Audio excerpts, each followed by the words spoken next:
सो question है to analyse the portal frame using the portal frame method.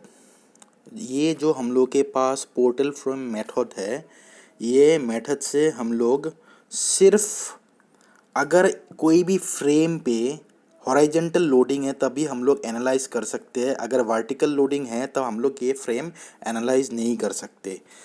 तो जैसे हम लोग के पास ये फ्रेम दिए हुए है, इसमें हॉरिजॉन्टल लोडिंग है 100 किलो न्यूटन और हर एक मेंबर्स के जितने भी मेंबर्स है इसमें हर एक मेंबर्स के लेंथ भी दिए हुए हैं। जैसे A to B member, C to D, जितने भी वर्टिकल मेंबर्स है सब कॉलम्स है एंड जितने भी हॉरिजॉन्टल मेंबर्स है सब बीम्स है। सो ये पोर्टल फ्रेम है।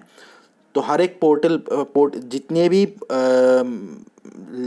लेंथ दिए हुए हैं सब लेंथ हम लोगों के मीटर में दिए हुए हैं, ठीक है। तो फाइंड आउट क्या करना है, by the help of portal frame method we have to analyse the portal frame and we have to draw the bending moment diagram and shear force diagram. So पहला स्टेप में क्या करना है, पहला step में हम लोगों को कॉलम शियर फाइंड आउट करना है। कॉलम शियर फाइंड आउट करने के लिए फर्स्ट एजम्पशन है जितने भी कॉलम्स एंड बीम्स है सबके सेंटर पॉइंट में पॉइंट ऑफ कॉन्ट्राफ्लेक्चर एज्यूम करना है। जितने भी डॉट हम लोगों ने बीम एंड कॉलम्स में शो किए हैं सब डॉट हम लोगों के पॉइंट ऑफ कॉन्ट्राफ्लेक्चर है जो कि बीम्स एंड कॉलम्स के मिड पॉइंट पे है। उसके बाद पहला स्टेप में to find out the column shear देखिए पहला चीज़ तो ये है, एक तो पॉइंट ऑफ कॉन्ट्राफ्लेक्चर हम लोगों को एज्यूम करना है। दूसरा एजम्पशन ये करना है कि जितने भी इंटरनल मेंबर्स हो गया, जैसे सी डी एक कॉलम है, ई एफ एक कॉलम है, दोनों ही कॉलम इंटरनल है and out to out column जैसे एक्सटर्नल कॉलम हो गए A B and G H, ये दोनों एक्सटर्नल कॉलम्स हो गए। इन दोनों कॉलम्स में हम लोग एज्यूम करेंगे पी वैल्यू, पी या कोई भी हम लोग लेटर से डेनोट कर सकते हैं, P Q R S T जो भी है। तो हम लोगों ने यहाँ पे पी से डेनोट किया। जैसे A B and G H दोनों ही एक्सटर्नल कॉलम्स है तो दोनों में हम लोगों ने पी एज्यूम किया और सेम करना है दोनों हम लोगों को। और जितने भी इंटरनल मेंबर्स हो जाएंगे, इंटरनल कॉलम्स हो जाएंगे उसमें हमेशा ही डबल होते हैं as per the assumption of portal frame method. तो हम लोगों ने जैसे बाहर के कॉलम्स में पी एज्यूम किया है और इनसाइड कॉलम्स में हम लोगों ने 2p एज्यूम किया है। उसके बाद ये जो भी हम लोगों ने एज्यूम किया है ये कॉलम शियर है। जैसे एक शेयर लेफ्ट की तरफ शो किया हम लोगों ने, दूसरा शेयर राइट की तरफ हम लोगों ने शो किया। ये दोनों शेयर जो भी शेयर फोर्स है सेम लाइन ऑफ एक्शन में नहीं है, क्योंकि अगर सेम लाइन ऑफ एक्शन पे रहेगा तो ये कैंसिल आउट हो जाएंगे।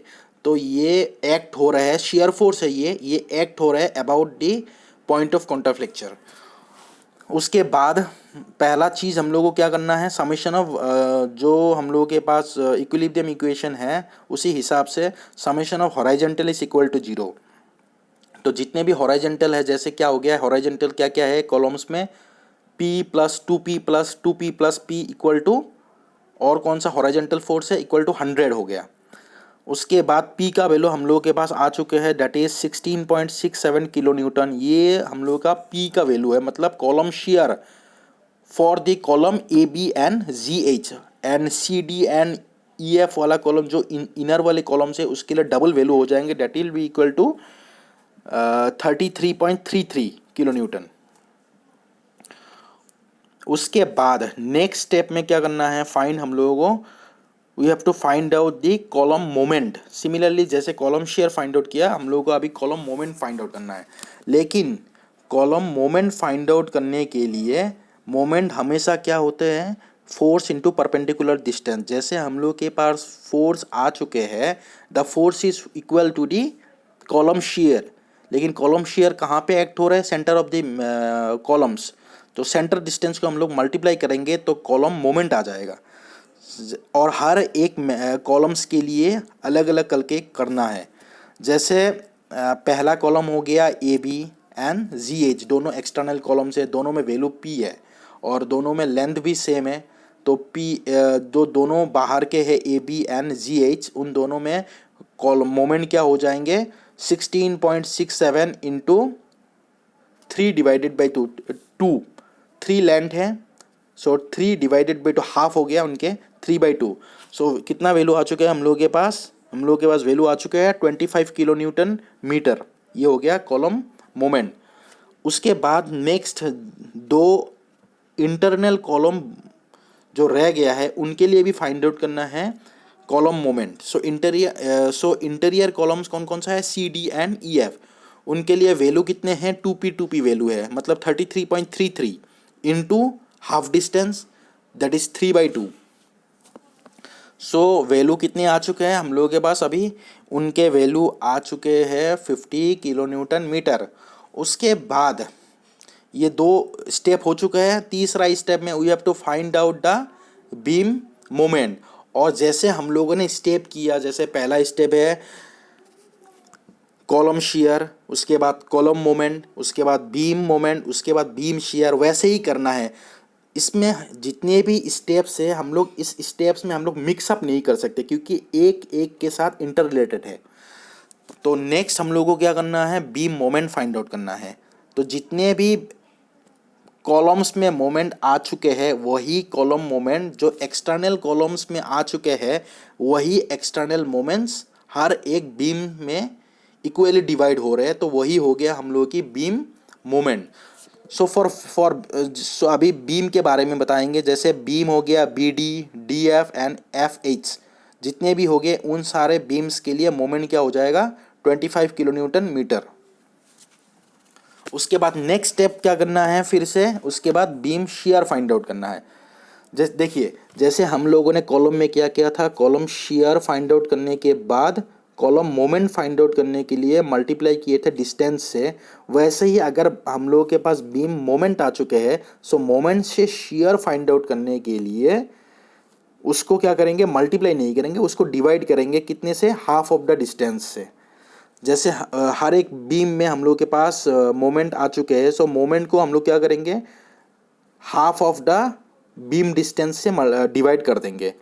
तो जैसे अब इंडिविजुअली हर एक जितने भी मेंबर्स है, मतलब जितने भी बीम्स है सारे क्या सारे बीम्स के मोमेंट को हम लोग डिवाइड करेंगे हाफ ऑफ द डिस्टेंस, मतलब बीम्स के हाफ ऑफ डिस्टेंस से। जैसे पहला बीम हो गया बी डी, उसके मोमेंट कितने आ चुके हैं? 25 आने के बाद उसके टोटल लेंथ क्या है? 5 मीटर है, उसके हाफ क्या हो जाएगी? 2.5। सो 25 डिवाइडेड बाई 2.5 मतलब 10 किलो न्यूटन आ गया बीम शियर, जो कि पॉइंट ऑफ कॉन्ट्राफ्लेक्चर में एक्ट हो गया बीम के। उसके बाद दूसरा बीम डी एफ, उसके बीम के मोमेंट क्या आए थे? 25 किलो न्यूटन। हाफ डिस्टेंस कितना बन जाएगा? 6 का divided by 2 that is 3 kilo newton, 3 metre बन जाएगा। तो 3 से डिवाइड कर देंगे, 25 divided by 3 equal to 8.33 kilo newton बन गया। उसके बाद तीसरा बीम जिसके मोमेंट वही 25 किलो न्यूटन मीटर है, उसके हाफ डिस्टेंस क्या है? 5 metre divided by 2 that is 2.5 metre. Similarly क्या होगा? 25 divided by 2.5 equal to 10 kilo newton. So सारे जितने भी इस फिगर पे दिए हुए हैं, जितने भी बीम्स है, जितने भी कॉलम्स है, हर एक बीम्स एंड कॉलम्स के शियर भी आ चुके हैं, मोमेंट्स भी आ चुके हैं। अब फाइनली हम लोगों को क्या करना है? बेंडिंग मोमेंट डायग्राम ड्रॉ करना है and shear force diagram draw करना है। सो उसके बाद नेक्स्ट स्टेप है to draw the bending moment diagram. Bending moment diagram हम लोगों ने अभी बना दिया, जितने भी वैल्यू है उस हिसाब से हम लोगों ने बना दिया। देखिए, हम लोगों ने बेंडिंग मोमेंट डायग्राम बना दिया है अभी उसी हिसाब से। और उसके बाद नेक्स्ट स्टेप में हम लोगों ने बनाया है शियर फोर्स डायग्राम। और जितने भी वैल्यूज़ आ चुके हैं हर एक कॉलम्स के लिए, हर एक बीम्स के लिए, उसी हिसाब से हम लोगों ने शियर फोर्स डायग्राम भी बनाया है और बेंडिंग मोमेंट डायग्राम भी बनाया है। लेकिन जैसे हम लोगों को ऑलरेडी पता है शियर फोर्स डायग्राम ट्राइंगुलर होते हैं और बेंडिंग मोमेंट डायग्राम हम लोग नहीं, शियर फोर्स डायग्राम जैसे हम लोग का रेक्टेंगुलर होते हैं और बेंडिंग मोमेंट डायग्राम ट्राइंगुलर होते हैं, उसी हिसाब से हम लोगों ने दोनों ही चीज़ें हम लोगों ने ड्रॉ कर दिया, both the bending moment diagram as well as shear force diagram. Okay, thank you.